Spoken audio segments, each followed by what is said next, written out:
Bon, mais c'est très bien. Les mots sont hésitants, mais les élèves sont motivés. Ce groupe de migrants, en attente d'une demande d'asile, suit des cours de français dispensés par des bénévoles d'associations. Ils sont afghans pour la plupart et ont décidé de quitter leur pays.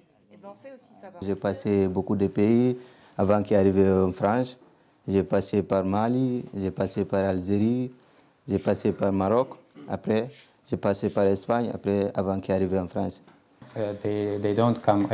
Bien sûr, les gens du village ne viennent pas tout le temps ici, mais on les voit dehors et ils sont très gentils, ils nous sourient et ils veulent nous aider. La commune s'était portée volontaire lors du démantèlement de Calais pour accueillir des migrants. Pour le maire, c'était important de le faire.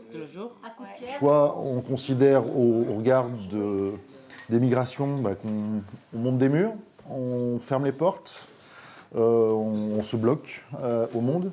Soit on prend plutôt ces questions de migration qui sont peut-être qu'au début du processus, peut-être que ça va s'arrêter par rapport aux guerres, mais probablement que par rapport aux événements écologiques à venir, il y aura de nouveaux flux qui viendront. Donc on peut le prendre comme une opportunité aussi. On les rencontre au moment des cours de français, quand ils font du vélo, enfin bon, voilà. Donc on a l'occasion de les voir tout le temps, quoi. Ils font un peu partie de la commune. Ah, tout à fait. Ils font pas un peu, ils font beaucoup partie de la commune. À Coutières, ils suivent des cours de français, font un peu de jardinage, se promènent quand le temps le permet. En fait, ils vivent une vie normale dans l'attente de leur demande d'asile. Ils viennent ici le temps de leur procédure, qui est grosso modo de 6 mois à peu près, hein, de l'ouverture de dossier jusqu'à la réponse, c'est à peu près le temps que ça met. Donc nous, on les reçoit ici pour qu'ils puissent avoir un lieu de calme pour pouvoir se reposer, pour pouvoir faire leur papier.